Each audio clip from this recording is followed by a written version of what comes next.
నమస్తే మిత్రులారా, నేను మీ శ్రీనివాస్ చౌహాన్ అడ్వకేట్. మిత్రులారా, మన జీవితంలో ఏదో ఒక సందర్భంలో ప్రతి మనిషి డిప్రెషన్కు లోనవుతాడు. చదువుకునే వయస్సులో, బాల్యంలో ఏ కోర్సు చదవాలి, ఏం చదవాలి, ఎలా చదవాలి, లేకపోతే ఏదైనా ఒక సబ్జెక్ట్లో మనం కొంత వీక్గా ఉన్నప్పుడు ఆ వయస్సులో మనము డిప్రెషన్కి లోనవుతాం. ఆ తర్వాత ఒక టీనేజ్ దశ 18, 20, 21 సంవత్సరాల నుంచి 25 వరకు ప్రేమ, అట్రాక్షను, ఈ పేరుతో మనము కొన్ని సందర్భాల్లో చాలా తీవ్రమైనటువంటి డిప్రెషన్కి లోనవుతాం. చదువైపోయిన తర్వాత ఉద్యోగం రాలేదని, వ్యాపారంలో ఫెయిల్యూర్ అయిపోయామని, ఆర్థికంగా కుంగిపోయామని, అప్పుల పాలైపోయామని, ఈ రకంగా ఒక యవ్వనములో మనిషి డిప్రెషన్కు లోనవుతాడు.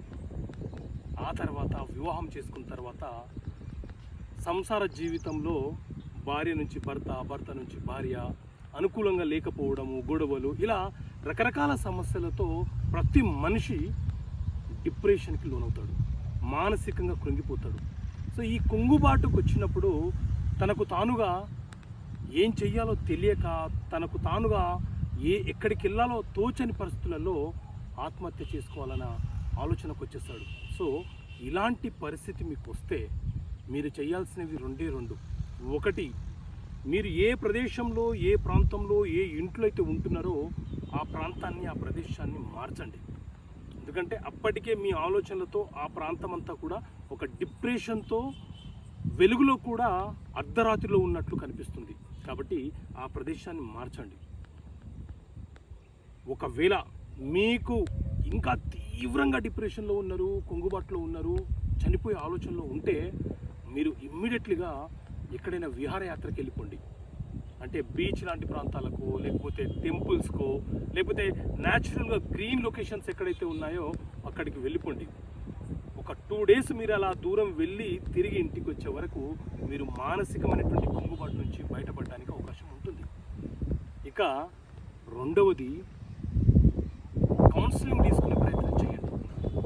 మానసికంగా కృంగిపోయి తనకు తానుగా ఏం చెయ్యాలో తెలియని పరిస్థితులలో ఎక్స్పర్ట్ల నుంచి, ప్రాక్టికల్గా సైకాలజీ చేసినటువంటి సైకాలజిస్టులు ఎవరైతే ఉన్నారో, కౌన్సిలర్స్ ఎవరైతే ఉన్నారో వాళ్ళ ద్వారా మీరు కౌన్సిలింగ్ తీసుకునే ప్రయత్నం చేయండి.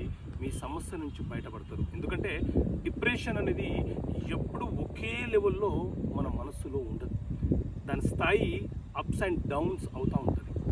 కొన్ని సందర్భాల్లో ఒక హై లెవెల్కి వెళ్ళిపోతుంది. అంటే మనం చాలా తీవ్రమైన సమస్య ఉన్నప్పుడు డిప్రెషన్ అనేది ఒక హై లెవెల్కి వెళ్ళిపోతుంది. ఆ సమస్య నుంచి కొంత బయటపడినట్టు, ఉపశమనం కలగగానే డిప్రెషన్లో నుంచి కొంత బయటపడ్డట్టు ఉంటుంది. కాబట్టి కౌన్సిలింగ్ తీసుకునే ప్రయత్నం చేయండి. సో ఇలా డిప్రెషన్లో ఉన్న వాళ్ళకు కౌన్సిలింగ్ కూడా అరేంజ్ చేయాలనే ఉద్దేశంతో ఎల్బీ నగర్లో మేము నూతనంగా ఓపెన్ చేయే ఆఫీస్లో ఫ్యామిలీ కౌన్సిలింగ్, టీనేజ్ కౌన్సిలింగ్ కూడా మీకు అందుబాటులోకి తీసుకొచ్చే ప్రయత్నం చేస్తున్నాను మిత్రులారా. Because I have done my MSc psychology, I have conducted thousands of seminars to the students and families.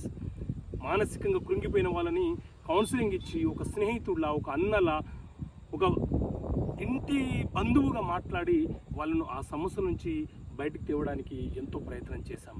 So ఇప్పుడు మీ ముందుకు ఎల్బీ నగర్లో ఆఫీసు మీ ముందుకు వస్తుంది. సో ఆ రకంగా మానసికంగా కృంగిపోయే వాళ్ళు కూడా మాకు సంప్రదించవచ్చు.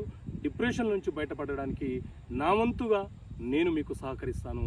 మీరు మానసికంగా ధైర్యంగా ముందుకెళ్ళడానికి నేను మీకు తోడుంటాను.